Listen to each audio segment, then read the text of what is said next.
Hello, my name is John Spankle, and welcome to my YouTube channel, Underground.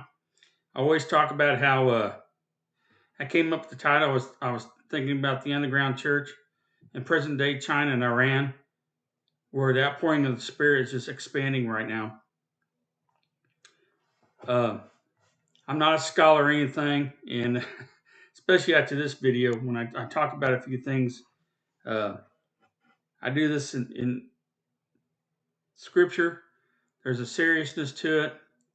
It's going to be probably I would say, one of the most offensive videos that I've ever done. But I live in truth, and I try to do my best for God. I never claim to be a scholar. I know a lot of people are going to attack me because I'm going to talk about Christmas and how the origins of Christmas and reasons why I don't really celebrate Christmas and give understanding to that. But the title of this video, and this is in a reference to a comment that someone had made and asked me questions, and I try my best. I love comments, and I try my best to answer comments through the Scripture. The whole purpose of this is to motivate people to study the Word of God. I am not 100% correct in many ways, and I've been called many things in the past on some videos. I've even been called by someone an antichrist. I've been called foolish. I've been told I need to man up. I've been told many things. And it's just because people don't want to hear what I have to say. You can disagree. I do this out of obedience. I also do this if I have understanding of something. Now, I'm willing to correct myself, which I've done many times on doing things as I learn, as I mature as a Christian. But I believe we're in the last days. We're in the last moments for the rapture of the church. And there's a lot of deception going on, but people realize we've been in deception all our lives. And that's what I'm referring to. I titled this "Not the Things of This World." That's the title of the video. I start out with John 17, verses 1 through 26. These words spake unto Jesus, and lifted up his eyes to heaven, and said, Father, the hour is come. Glorify thy Son, that thy Son also may glorify thee. This is before Christ came on the cross. Gave his life on the cross. As thou hast given him power over our flesh, that he should give eternal life unto as many as thou hast given him. For this is life eternal, that they might know thee, the only true God, and Jesus Christ, whom thou hast sent.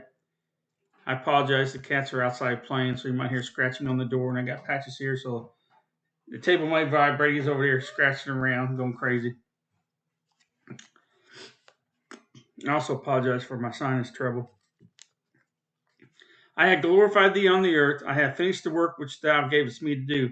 And now, O Father, glorify thou me with thine own self, with the glory of which I had with thee before the world was. I have manifested thy name unto the men which thou gavest me out of the world. Thine that they were, and thou gavest them me, and they have kept thy word. Now they have known all things whosoever that hast given me are of thee. For I have given unto them the words which thou gavest me, and they received them, and have known surely that I have come out from thee, and they have believed that thou didst send me. I pray for them. I pray not for the world, but for them which thou hast given me, for they are thine. And all mine are thine, and thine are mine, and I am glorified in heaven. And now I am no more in the world, but these are in the world, and I come to thee. Holy Father, keep through thine own name those whom thou hast given me, that they may be one as we are. While I was with them in the world, I kept them in thy name, and those thou gavest me I have kept, and none of them is lost, but the son of perdition, meaning the Antichrist. This is talking about the body of Christ, how he's come for us, and we belong to Christ, as I belong to Christ, and he come to save us, but of course not the Antichrist, that the scriptures might be fulfilled. And now come I to thee, and these things I speak in the world, that they may have my joy filled in themselves. I have given them the word, and the world hath hated them, because they are not of the world, even as I am not of the world. I pray not that thou shouldest take them out of the world, but that thou shouldest keep them from evil. For they are not of the world, even as I am not of the world. Sanctify them through the truth. Thy word is truth. As thou hast sent me into the world, even so have I also sent them into the world. And for their sakes I sanctify myself, that they also might be sanctified through the truth. That's the reason for this video. I'm about to give truth on some things. Neither pray I for these alone, but for them also which shall believe on me through their word, that they all may be one, as thou, Father, art in me, and I in thee, and they also may be one in us, that the world may believe that thou hast sent me. And the glory which thou gavest me have given them, that they may be even one, even as we are one. I in them, and thou in me, that they may be able to perfect in one, and that the world may know that thou hast sent me, and hast loved them as thou hast loved me. Father, I will that they also, whom thou hast given me, be with me where I am, that they may behold my glory which thou hast given me, for thou lovest me before the foundation of the world. O righteous Father, the world hath not known me, but I have known thee, and have thee known that thou hast sent me, and I have declared it unto them thy name, and will declare it, that the love where thou hast loved me may be in them, and I in them. I also use Romans 12:1 through 2. I beseech you, therefore, brethren, by the mercies of God, that ye present your bodies as a living sacrifice, holy, acceptable unto God, which is a reasonable service. Be ye not conformed to this world, be ye transformed by the renewing of your mind, that ye may prove that is good and acceptable and perfect will of God. We're not to be in this world. We live in it. We're not part of it. And people will hate us. People are going to hate me what I'm about to say, because they're of this world, and they may go to church and things like that, but they're too much of this world. And I got baby, she's mother cats come in here. I did this. I look at some of my comments, and every now and then, sometimes I get ideas for videos that I think people would want to hear. I have one Christian brother, is awesome. He always helps me out in many ways. He talks about me and praying. He's trying to go to other people, and I could tell by his comments that he's really trying to live good. I don't know how old he is. If he's a young man, older man, I don't know. But his he uses I don't know how to say his channel or subscription, whatever his name here on YouTube. It's at Weather. It's WEATHERNLO 78, and he made a comment about the Christmas tree because his family has a Christmas tree, and because I mentioned before that a church shouldn't have a Christmas tree in it. I couldn't quite remember where I was getting that from, because it's been a lot of years since I've researched about Christmas, and I've lost all my notes. The storm that came through last year, and this whole house has been redone, and still it's not done. I don't even have water running right now at the moment in my house, or gas heat. It's a long story. But I wanted to answer this as best of my ability, so I researched a lot today, actually. I started out with Deuteronomy 16:21 through 22. Plant thee a grove of any trees near unto the altar of the Lord thy God, which thou shalt make thee. Oh, I'm sorry. I need to start that over. Thou shalt not plant thee a grove of any trees near unto the altar of the Lord thy God, which thou shalt make thee. Neither shalt thou set thee up any image which the Lord thy God hateth. And I'm about to go into the reason for this. And I'll say this adding it without. A lot of Christian churches. I talk to one minister I like to listen to a lot, and I disagree with him on something, and that is J.D. Farag. He's a minister that he was talking about idols today, and I'm thinking this is what I'm about to talk about. To answer the question that was given to me was about the Christmas tree. In other words, should we have a Christmas tree? He was commenting where I said in a previous video that it shouldn't be in a church, and a lot of people would have those in their churches, and a lot of Christians celebrate Christmas. Now, I've talked to some people recently about Halloween. They understand we don't celebrate Halloween, but they're all about Christmas, and I'm saying that Christmas is just as evil as Halloween because it has nothing to do with God. And that's what I'm about to get into. As I say, I do this lovingly. I'm probably going to have a lot of comments on this, and that's just I'm not of this world. I'm not perfect. I am blessed by God.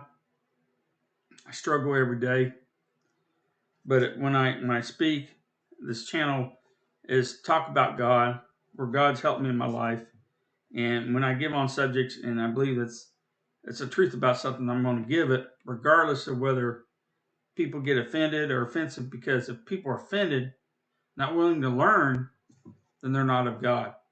They're not of the true body of God.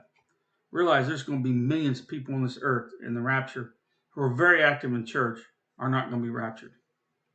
And when they find out later after the rapture, guess what? It's too late for them. And I know a lot of things are being taught that after the rapture, you come to know, reevaluate your life, and you can be saved. No, it's not true at all. For the Gentiles, if you had the opportunity to hear the gospel, the only way I would say I'd get Gentiles saved during tribulation is if they've not heard the gospel. People have argued with me about that. I don't care. You argue all you want. Origin of Christmas. Yeah, a lot of this is taken out Encyclopedia Britannica. A lot of dictionaries. I made a lot of notes here, and I've done a couple sources of other people taught. So it's a mixture of a lot of things. I've gone over this. I've spent probably. I started this 6 hours ago, so there's a lot I've been looking at. But the Encyclopedia Britannica, Origin of Christmas. I'm going to talk about Christmas tree and everything else in this. The English term Christmas, Mass on Christ's Day, is a fairly recent origin. The earlier term Yule may have derived from the Germanic Joel or the Anglo-Saxon Gil, Geol, which referred to the feast of the winter solstice, according to Hans J. Hillerbrand in 2015. He's over the Encyclopedia Britannica. Many of us have been led to believe that this deep winter celebration was based on the scriptures. It is a coincidence that the world over celebrations of this nature take place in the middle of the winter on winter solstice. The winter solstice is the time of the year when the Earth's axis tilts the farthest away from the sun in the northern hemisphere.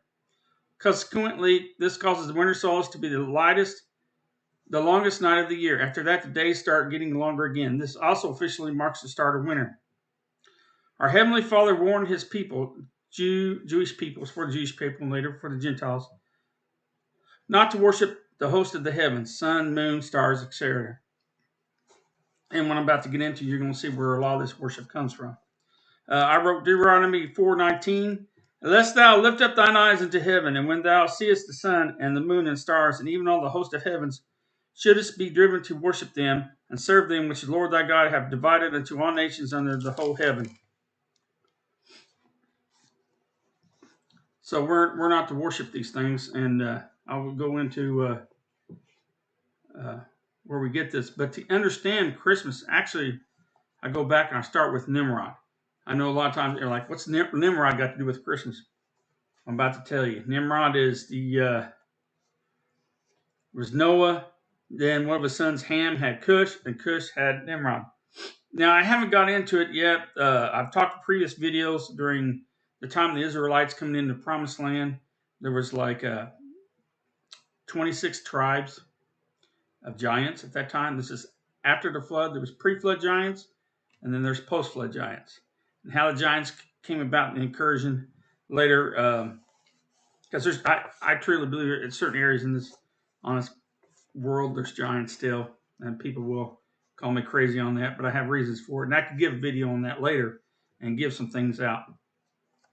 But we start with Genesis chapter 10, verses 8 through 10. And Cush begat Nimrod, fathered him. He began to be a mighty one in the earth. He was a mighty hunter before the Lord. Wherefore it said, even as Nimrod, the mighty hunter before the Lord, and the beginning of his kingdom was Babel, and Erech, and Akkad, and Calneh in the land of Shinar. But the first one he meant was Babel, as in the Tower of Babel, which was a ziggurat. It was not going up to, there's been a lot of things put out there. You know, from what I understand, I do go with the theory of it being some type of portal thing, trying to get their way into heaven. And God said it's capable. They were mixing physical with the spiritual through some rituals, and they were trying to break through that veil, or how do you want to say it? And I believe in the string theory, and I don't believe we've been taught all our lives. A big bang, bam, that just created. That's how chaos, Hinduism, things like that. God spoke, meaning vibrations. The earth was created, like as you go with maybe like the string theory, where there's different dimensions. We're in the fourth. Height, my memory, I'm sorry. Length, height, width, and time. But they say there's 11 dimensions of war, and I agree with that, because once you get beyond the fifth, sixth, and whatever, and on up, you get into the spirit world. Some of that's beyond I'm a simple man. And I know people are going to comment and may say things about me because I say I'm a simple man, especially when I'm talking about this. But it is what it is.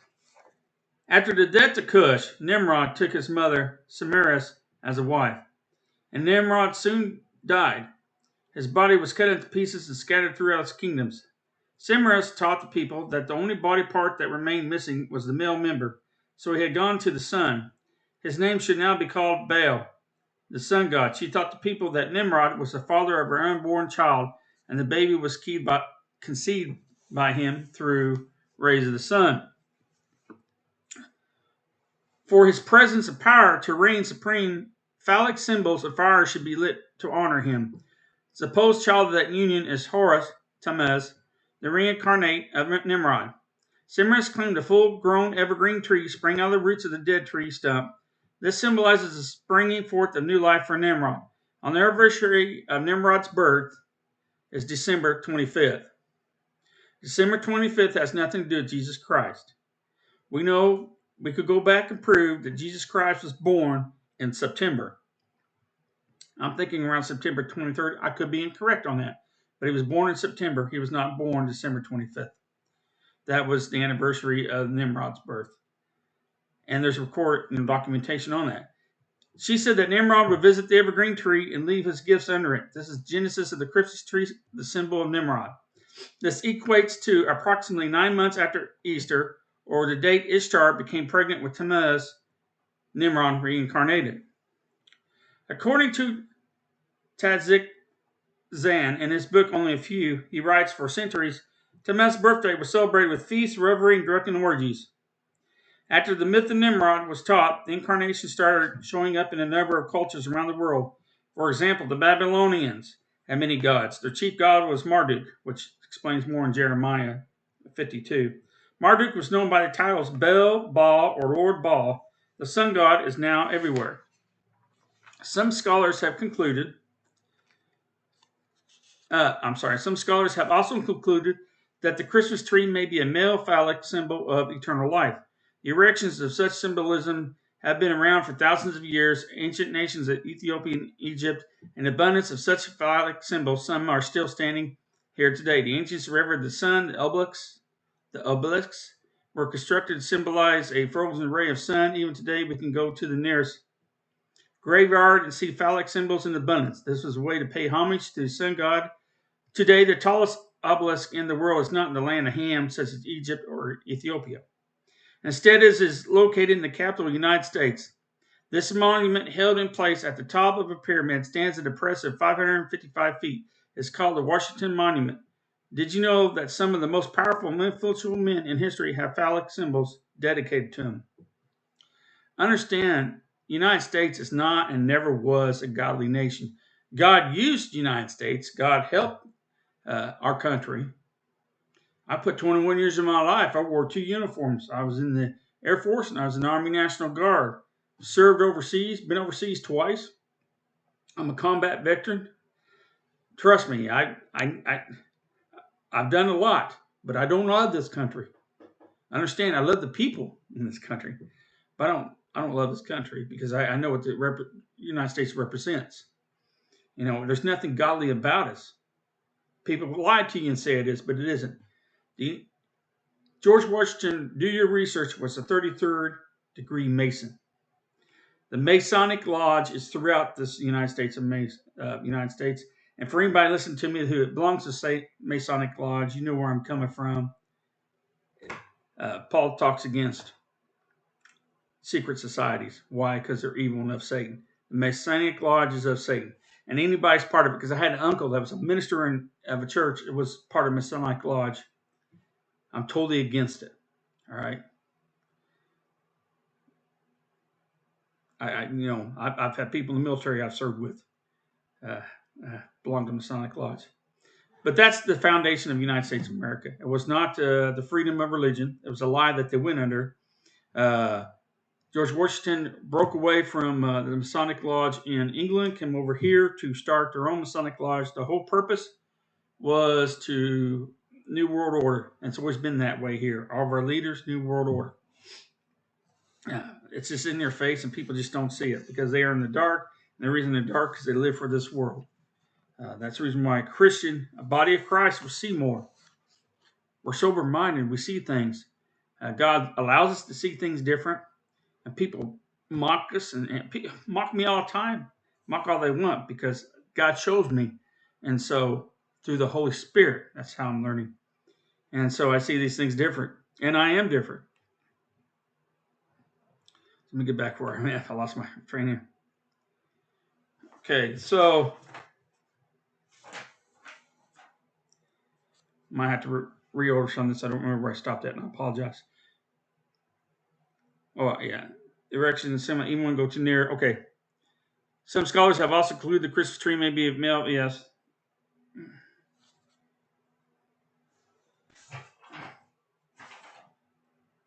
I hate that. I'm going to do that. Some scholars have concluded the Christmas tree may be a phallic symbol of eternal life. Erection, some symbols, I read over this again. Some are still standing today. Ancients revered the sun. The obelisks were constructed to symbolize the frozen day. Even today, we can go to the nearest graveyard. I'm sorry. I apologize for getting messed up there, my short-term memory. But we talked about Washington Monument. Did you know that some of the most powerful influential in history have phallic symbols dedicated? The cutting down of a tree has significant meaning. This signifies the premature death of Tammuz. As a part of the custom, the people would cry and mourn for Tammuz.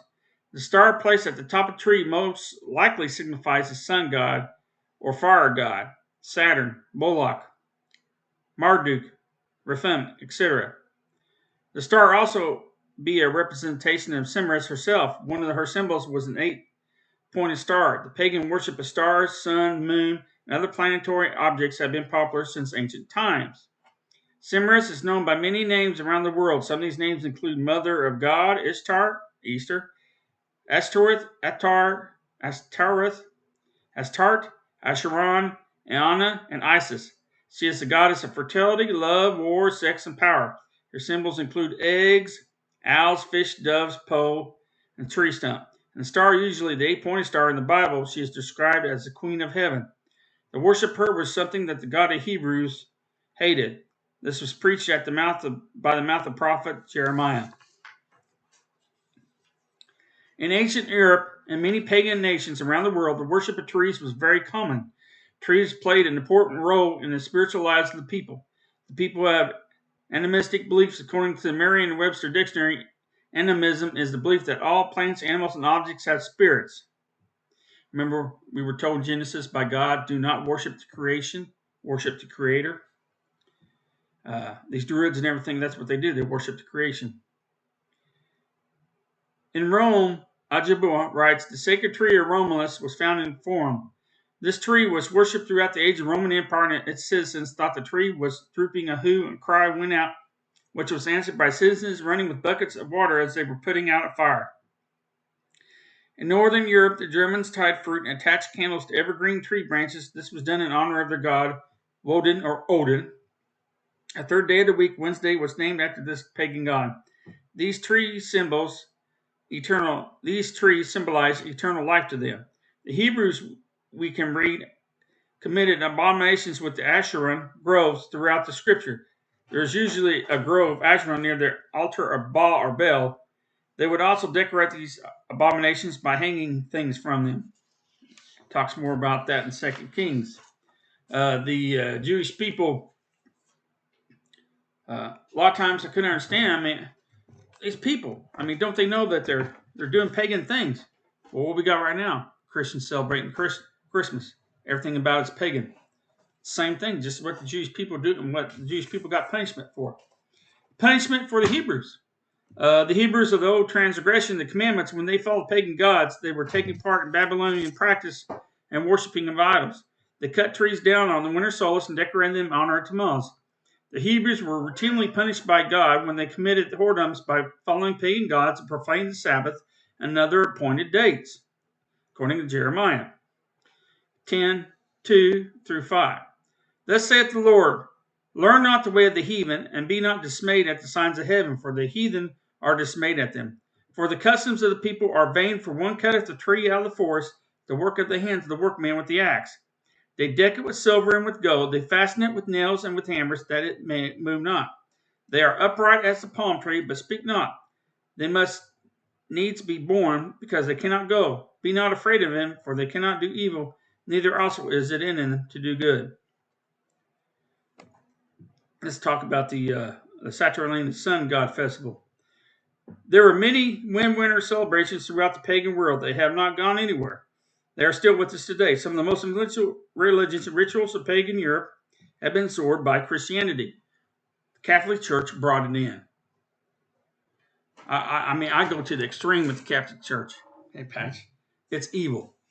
I have so many people I know part of the Catholic Church. I have a friend of mine who was special ops in the military. And before he retired, he did pastoral for the Army, and he belongs to the Catholic Church. I can't stress it, how evil it really is, and it's a lie. And our churches today, that's the reason why I stopped going to church. Part of it's because of my health reasons. The other part, I was getting frustrated because of what things were being taught in church.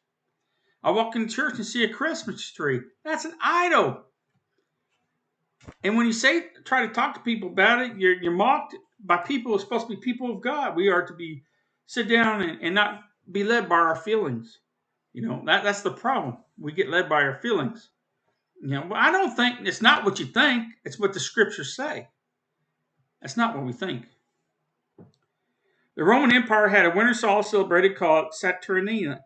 Saturnalia, sorry, I'm trying to say that correctly, was a way to give thanks to their god Saturn. This pagan god was truly influential. Even the day of the week we call Saturday was named in the honor of the Roman god. Just like the planet Saturn was named after the Roman god.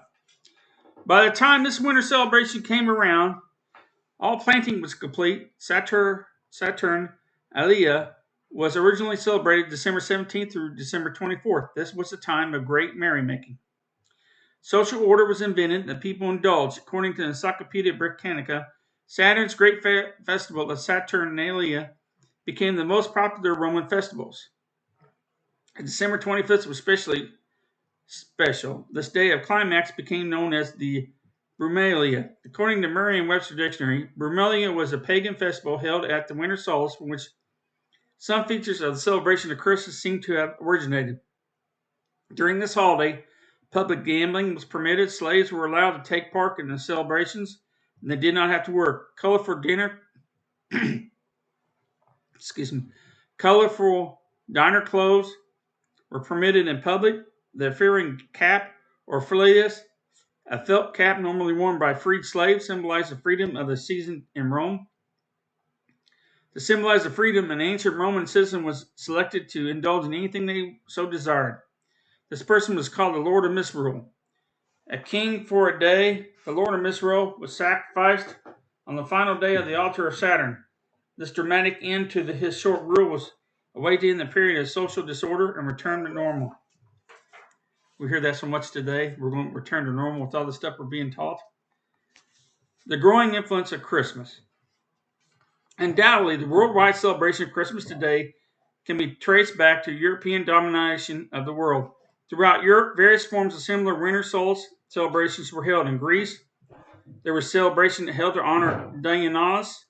This god was identical to the Roman god Bacchus. Bacchus was a child of Jupiter, Zeus in Greek. According to Roman myths, Dionysus, the god of wine, grape harvest, included parties, festivals, wild celebration, madness, chaos, drunkenness, ecstasy, and fertility. December 25 marks his birthday. The feast lasted for 12 days. These days of wild celebrations and excess reveling was called Bacchanalia. The days were marked with great feasts, which included parades of naked women and public sex. The celebration has left footprints throughout This celebration has left footprints around the world in the form of Carnival, Bacchanal or Bacchanalia, and Mardi Gras. I'm going to talk a little bit about Yule. My little buddy here, calm down. He's a little wild tonight. In Northern Europe, they celebrated Yule. This is where the majority of the Christmas traditions in English-speaking world derive their Christmas traditions, where we get our Christmas from. This celebration lasted for 12 days. As part of the festival, feasting and revelry were commonplace. Giant bonfires were also lit. The night where Yule was called Maddernet. Modernit. Modernit means Mother's Night. During this night, the spirits of dead women and female deities were honored. This is called Desar. Some of the traditions of Yule include the Yule tree, Yule log, Yule goat, Yule boar, and Yule singing, to name a few. The Yule tree became the Christmas tree. This tree was decorated around the winter solstice. The men in the household would cut down evergreens from the forest and bring them into their homes. Families would light Yule logs, usually from the preceding year. They would eat, drink, and make merry until the logs burned out. If the log burned until mid-morning, it was considered good omen. This celebration honored Father Winter and Skadi, meaning Snow Queen, of whom the land of Scandinavian is thought to have been named after. It is believed that each spark of the log represents an animal, such as calf or pig, that would be born in the new year. The ham was important in Yule celebrations as a result of the pagan god Freyr. According to the Encyclopedia Britannica, Freyr is the ruler of peace and fertility, rain, sunshine, and the son of the sea god Njord. Freyr's mother is his father's sister. The pig was sacrificed to this pagan god. The pagan god Freyr is said to ride around on a boar by the name of Sonar. Excuse me, my sinus is drainage. Sonar Galter, which means atonement boar. Other popular traditions of winter solstice include holy, mistletoe, and nativity scenes. The holy was a sacred plant for the Romans to their god Saturn. They also thought having the plant around them brought good luck. At this time of the year, the plant is at its greenest. They would tie this plant into a wreath and hang it at the front of their houses as people would do today. The mistletoe is one of the major symbols of paganism. When paganism was the dominant religion of Europe, people would hang the mistletoe in areas where they congregated. The belief was that this plant had magical powers. They that thought the plant, among other things, would protect them from evil spirits and bring them good luck was also a symbol of fertility. As it was thought that the plant made people and animals more fertile, today this plant is viewed as sacred. Couples are expected to kiss at the meet under the mistletoe. Having nativity scenes is nothing short of idolatry. An idol is a greatly loved or admired person, place, or thing that is used to bring remembrance as a god. Bring remembrance to God. The God of heaven, the God of Hebrews, hates idols. Through the second commandment, told the Hebrews, God, through the second commandment, not to make any graven image or any likeness to anything that is in heaven above, or that is in the earth beneath, or that is in the water under the earth, according to Exodus 24. So, starting conclusion, it is evident that winter solstice celebrations, Saturnalia, Kalida, Christmas, Yule, Catrum, etc., are all the same. When man was scattered from Babylon, the tradition of sun worship is extorted around the world. It's one of the most pagan celebrations on the early calendar. Nowhere in the Bible were Hebrews, such as the Apostle Paul, seen celebrating the birth of baby Jesus, or anyone for that matter. Nowhere in the Scriptures can any righteous Hebrew be seen exchanging gifts left under a Christmas tree. Nowhere in the Word can a righteous Hebrew be seen eating abominations such as ham, because their belief wasn't to eat ham. Now later, Daniel had a dream that you could eat ham, but at that point they couldn't. As we enter into the season of dark celebrations, it is important to know what you truly are celebrating. As the Hebrew scripture states, my people are destroyed by their lack of knowledge, because thou hast rejected the knowledge. I also reject thee, that thou shalt be no priest to me, seeing that thou hast forgotten the law of thy God. I will also forget thy children. And that's Hosea chapter 4, verse 6. We are covered by the blood of Christ. It's my past, present, future sins. I'm a new creature through Christ. I'm learning. I'm growing spiritually. Doesn't mean I still don't sin because I fight with the flesh. But there are things I've learned that I've done in the past that I'm coming to understand I should not have done, and God knows that. So what I do now is what matters. It's why I consider, I wrote my last note here, importance of scripture knowledge. Christmas traditions goes all the way back to pagan roots. It's all pagan roots. The exchanging of the gifts, the feasting, music, decorations, especially decking an evergreen in the middle of the winter, are as pagan as it gets. The Jesus of the Bible was never in Christmas. Do I believe we should we should have Christmas? Absolutely not. I don't believe it's a holiday we participate in just as much as I didn't participate in Halloween this year. Uh, Now I'll know I'll go see my family, and I'll talk to them, and it's going to be a big fight. But it's my responsibility to, once I know something, to teach, and that's what I'll do with my family. And my oldest son, he doesn't even believe in God. Uh, and my daughter, I was talking to her. She had some questions and talked some stuff. It's frustrating because as a Christian, I'm with my family and I know God and things of God, and they will not listen because they're too wrapped up in the world. They care more about themselves. They care more about. I mean, today we celebrated my youngest grandson, his 1 year old birthday, and that's something that I just touched about briefly. I was looking in my studies. I could have spent well over an hour on a video and not give myself time to talk. But I mean, more into it. Actually, birthdays is nothing. That's pagan. We don't even celebrate birthdays. We should. And I know you're thinking, well, that's awful. Well, birthdays, you make it your day, and it's not about us at all. Not even for a birthday. It's about God. And then people would attack me. Well, how can you say that? Because everything's about God. Everything's about God. We celebrate God. We celebrate Jesus. And that doesn't mean I don't love. That doesn't mean I can't buy something and give someone a gift. That's not the. Come on. But to do something like Christmas, it's full of pagan rituals, and I know people put out there, Christmas tree representing Jesus Christ and all that. So you know what? That's a lie. And those ministers that put that out, they're liars. And you can say, how would you say such a thing? Because it's severe. Remember when the when the Jewish people were in the wilderness, they spent 40 years in the wilderness because of their disobedience. And as a young man, I couldn't understand why they're disobedient. I mean, what's wrong with these people? They see these miracles. The Red Sea was parted. They went through it. Why is it? Because they celebrated things. They did things. No, they didn't celebrate Christmas at that time. It came later. But you know what I'm saying? They had rituals. They did. They celebrated things. They made a calf. When Moses went up to get the 10 Commandments and he was gone 40 days, what did they do? They had Aaron and his brother make a calf. And they went back to worship and paganistic rituals that they had in Egypt.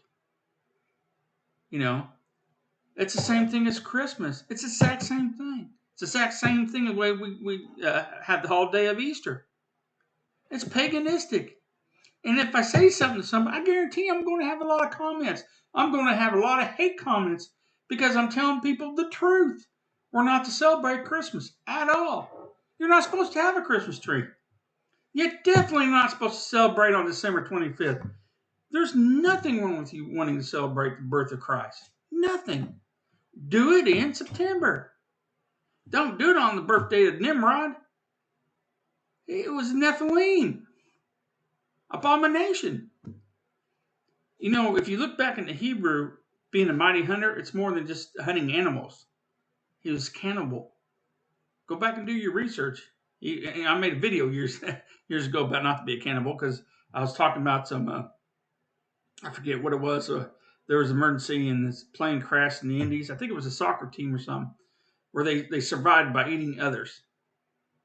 And you're not supposed to do that. The stories of cannibalism And you look and say, well, you've not been in a situation. Well, I did survival training in the military. There were times I've been without. There were times I've taken out in the field because I lost so much weight. It's kind of hard to look at me that way and say it now. But I'm a fat old guy now. I wasn't then. And I've done the jungle survival training and different things like that. That's what I taught. And there's ways to live. You can live off. You don't have to eat human beings.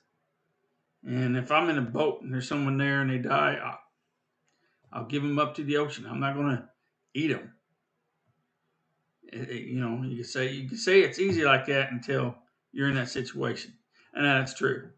A lot of times, I get young soldiers and they talk tough, and then when you go out there and you're in the battle, then you see how tough they are. I've had grown men.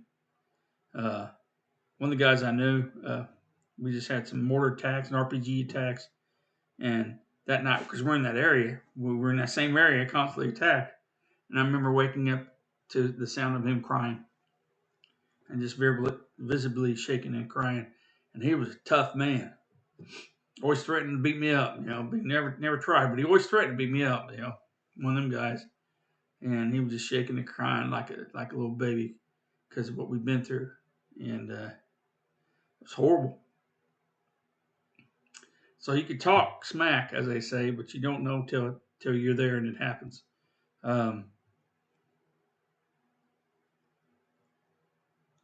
I just know that if I'm in a survival situation, I'm not to eat another man or drink the blood of another man, human being. I don't do this video to be a jerk. I do this video because I spread the truth. And what I understand is the truth. A lot of people are going to debunk me because I'm going against what they've done all their life. There's a lot of great men out there that are preachers, and they have Christmas. They do stuff for Christmas. They give their sermons around Christmas time. But Christmas is not Christian at all. And I don't believe a true someone who's a ministry should ever. I grew up in a church where we had a Christmas tree in the church. I was up in the choir and they did a nativity scene. For one thing, I always get this. You do plays in church. You're not supposed to. Church is a place of worship, not to get up there and play and do this and that. And the kids, and they do this different stuff. I did that as a kid, but reality, no, it's not.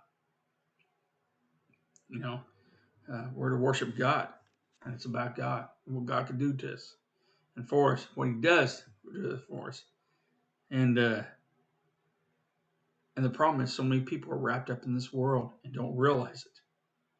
And then when you tell them, it's the flesh. It's the flesh that attacks. Those that are going to attack me, that's because of the flesh.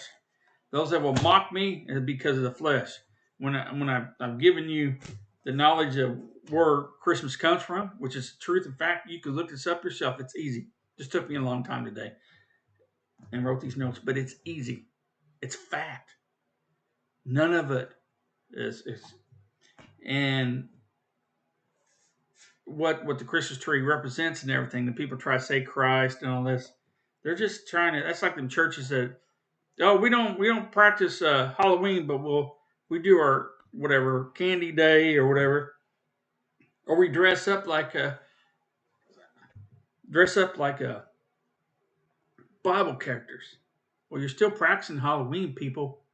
You're on that day. You're practicing everything with Halloween, whether you dress up like a demon or you dress up like a shepherd or whatever. You're celebrating Halloween. And if you're a minister, be blunt, that's a disgrace. Call you out. Those ministers that push Christmas in the church, stop. We're not supposed to be doing this. You're pushing adultery. Severe punishments for this. You're supposed to be a man of God, to be the man of God. I have friends of mine in ministry, and every single one I know of my friends in the ministry, they all do Christmas stuff. And it makes me sick. But I know if I go up to them and say, don't do it, guess what? They argue, and, well, that's not the meaning. Yes, that is the meaning. You're of this world if you decide to be a minister and do something like that. You're not of God. How can I say that? Because it's in the scriptures. We've learned, Learn that Christmas is not something we should be participating in. So don't participate in it. Well, my family be, or my relative, my mom, my brother, my sister, whatever. Next month, my daughter's going to want to have a Christmas, and then I'm not. I already told her this year I'm not buying gifts. Not, I don't have the money for gifts, but if I did, I wouldn't. And I've already heard it from my wife. You know, she's already been getting on to me about stuff, and I'm just like, whatever. You know, we're separated. There's a reason for that, unfortunately. But it is what it is. We're in the last days. The wheat from the chaff. This is it. You're for God or you're not. That's all it boils down to. You're going to worship God in heaven and walk from this world and walk from ways in the paganism and all the crap of this world. Or are you going to play God? You going to play church? You going to go up there and be involved in all this and call someone like me who calls out, oh, he's a fool. You going to play church? That's between you and God. I'm just putting the truth out there, and you decide what you would do. Now, would someone come up to you and say, John, I got a Christmas tree in my house, so I'm going to go to hell? No. You're saved by the grace of God. But understand that we have different rewards in heaven, and that's what it's about. Like in hell, there's different punishments. In heaven, there's different rewards. But the severe thing is this: once you know something, before you were ignorant, now you're not ignorant. Anybody who's watched this video now knows the truth about Christmas. So now you're not ignorant. So now you know the truth. So what are you going to do now? That's up to you. Hopefully I haven't lost too many people on this video, and I do mean it lovingly. Honestly, I'm not the expert or trying to be a dogmatic person. I fail. This life I failed so much, and my hope is strictly in God in heaven. Because if I didn't have the belief in God in heaven, I told my son the other day, I'd be like some of my friends. I've had a lot of soldiers I've been with them committed suicide. My commander, 3 months after we got back, committed suicide. Just no hope, no despair. That keeps me going. I deal with things. I deal with depression and things like that all the time. I have to deal with. It's hard, you know. I've been. It's been over 15 years since I've been in war, and I never sleep a night through. I've never slept a night through. I wake up to things, and I'm tired from it. I'm tired, but I keep going because I have my faith in God, not of this world. Thank you.